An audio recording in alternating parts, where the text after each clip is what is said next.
Un nouveau tarif de rachat de l'électricité autoproduite, le C16 qui vient remplacer le C13 et qui renforce l'intérêt de la cogénération. Explication avec Olivier Brogy de Cegibat. Cegibat les entretient.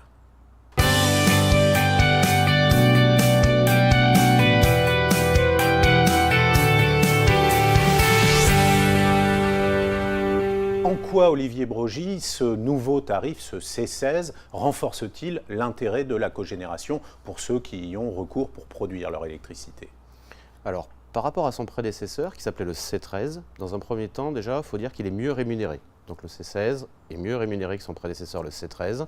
On parle aujourd'hui d'une rémunération allant de 135 à 150 euros du mégawattheure. Ensuite, autre gros avantage, c'est qu'il est beaucoup plus souple. Par exemple, on a la disparition de l'obligation de produire de l'électricité qui existait avant avec le C13.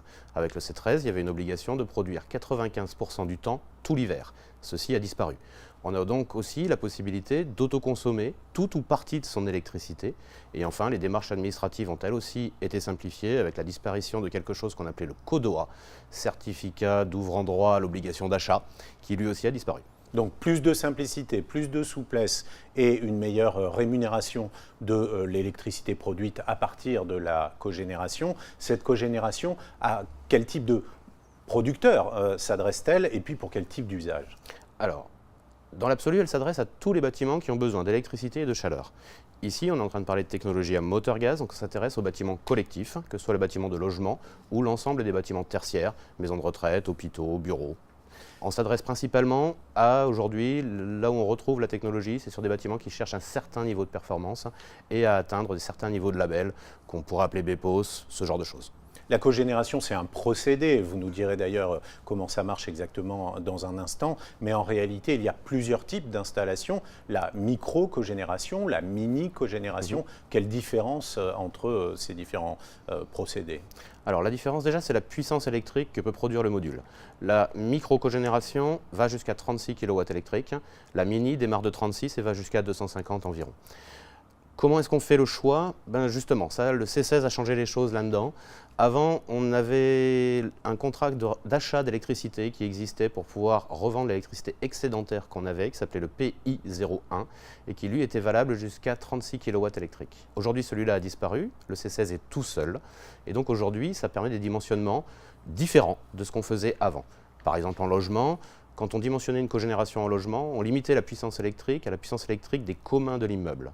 Aujourd'hui, on pourrait très bien imaginer qu'on dimensionne de façon plus importante, qu'on utilise l'électricité qu'on produit pour justement satisfaire les communs de l'immeuble en attendant de pouvoir rentrer dans les logements, mais là c'est une obligation légale et réglementaire pour l'instant, et derrière vendre toute l'électricité excédentaire. Techniquement, comment ça marche? Quel est le principe de la cogénération? Alors c'est très simple. Il y a un moteur thermique qui est alimenté en gaz naturel, qui tourne, ce moteur entraîne un alternateur, cet alternateur produit de l'électricité et derrière on vient récupérer la chaleur de ce moteur pour faire de la chaleur. Puisqu'il s'agit avant tout de produire de l'électricité, pourquoi est-ce qu'on utilise le gaz naturel et pas par exemple des panneaux photovoltaïques? Pour juste produire de l'électricité, effectivement, on pourrait aussi utiliser des panneaux photovoltaïques. En fait, les deux technologies vont bien ensemble et se marient bien pour justement atteindre les niveaux de performance de ce type de bâtiment qui cherche ce niveau de label.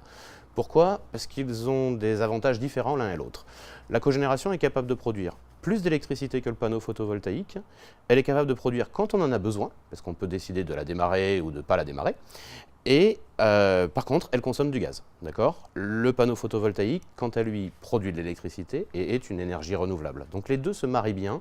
On produit beaucoup d'électricité avec la cogé pour effacer ça du bilan, cette quantité d'énergie du bilan, et derrière, les kilowattheures qui restent, on les traite avec du photovoltaïque. Quelles sont les offres sur le marché? Quels sont les choix qui s'offrent à celui qui veut s'équiper en cogénération? Alors aujourd'hui, on a 6 fabricants qui sont présents sur le marché français et qui sont capables donc de vous vendre un module de cogénération. On a Viessmann, De Dietrich, Cogengreen, Cogenco, 2G Solutions et Francaire via une marque qui s'appelle Easy Power. Tous ces gens proposent une gamme de machines allant de 5,5 à 240 kW électriques pour des rendements thermiques allant de 54 à 82 à peu près % et des rendements électriques allant de 27 à 36. Pour en savoir plus sur la cogénération, sur la chaîne YouTube de Cegibat, un débat du 10 mars 2016, 2 numéros du magazine Vecteur Gaz, le 104 et le 105, un guide publié par Cegibat, guide sur la micro et la mini cogénération, et puis bien sûr le site internet de Cegibat, cegibat.grdf.fr. Au revoir.